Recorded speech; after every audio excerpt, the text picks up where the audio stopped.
Now, secretive and elite, the Bilderberg Group, which unites some of the world's most powerful people, has been meeting behind closed doors for decades. Its activities have become shrouded in a mist of conspiracy theories, with some claiming the members are trying to create a new world order. Well, one investigative journalist has just revealed to the European Parliament all he claims to have discovered about the Bilderbergers. And Daniel Estulin joins me now live from Brussels. Many thanks for joining us this evening, Mr. Estulin. So tell us more about what you found out about the group and what you believe it does.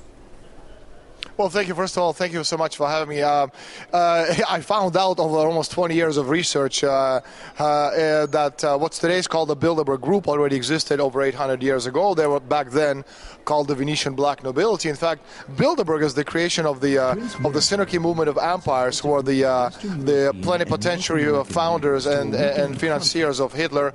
And Synarchy International, they in turn were founded by the Martinist Freemason Esoteric Secret Society back in the 1770s as a kind of counterattack on the principles upon which the United States of America was built. So again, it's a lot of people speak of Bilderberg as a domain of conspiracy theories. Of course, it's not. It's a historical fact.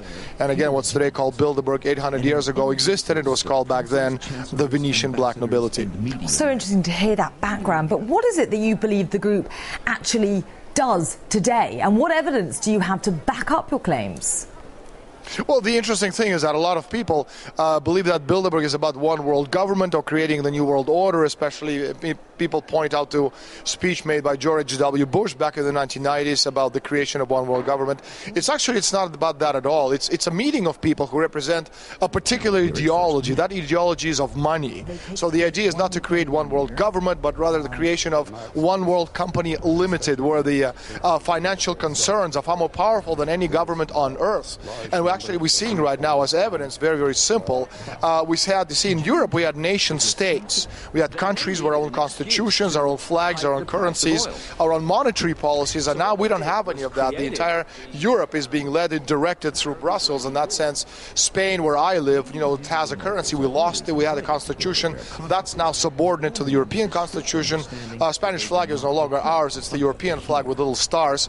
And of course, the monetary policy is decided somewhere else. And we can see what they're doing, and Greece is a very good example of that destruction, we're witnessing, and Spain, of course, is going to be the next country to go. So why was the European Parliament so interested in hearing about your findings, and what reaction did you get? Well, actually, the European Parliament was profoundly upset that I'm here.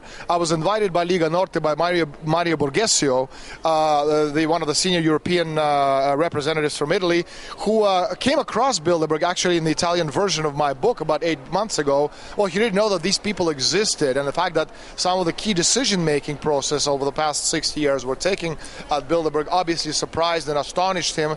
And so through him, I was invited to make a speech, a historic speech, in fact, at the European Parliament about the Bilderbergers and their roots, which was called Bilderberg Towards One World Company Limited. So can you give us some names, some examples? Who is actually a part of this so-called Bilderberg group?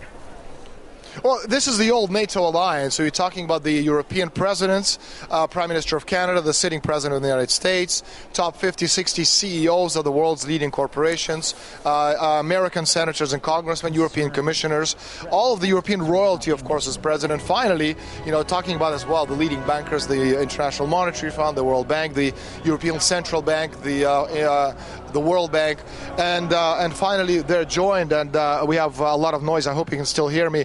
We're joined at this one big table at the Bilderberg conference by the leading representatives of world media, such as New York Times, Washington Post. And the fact that you have 120 of these mammoth representatives in one room, and the fact that the press never ever reports on them until my book came out, by itself is astonishing. Fascinating theories. And what impact do you think that your findings in your speech to the European Parliament will have on the group, if any? Briefly, if you can.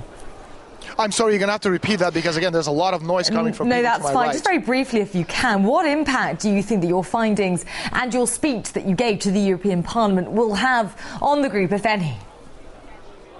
Well, I'm hoping it's going to be, you know, an effect of an atomic bomb going off right in the middle of the parliament. A lot, obviously not literally, but figurative. The point is that Borghesio, that's Lega Norte group, is getting hundreds of calls from curious Italian media representatives who actually have never heard of Bilderbergers themselves, and so they want to know exactly how the decisions made at this very private organization fit into the world scheme. And Russia, in this particular sense, is very much a part of it, or victim of it, as I reported back in 2005. By the summer 2008, Bilderbergers at their meeting talked about pushing the oil price to about $150 a barrel, and then they decided to push the oil price down, orchestrating it fall to about $30 a barrel. And it directly affects Russia because, again, China and Russia are the two main enemies of the people who are trying to create this one world government.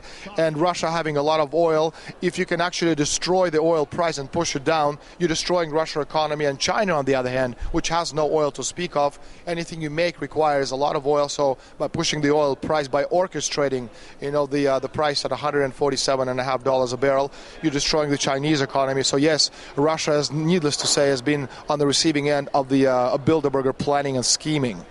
Okay, fascinating theories and a frightening thought, a figurative atomic bomb taking off in the European Parliament today. Okay, for now, many thanks. That was investigative journalist Daniel Estienne talking to us from Brussels.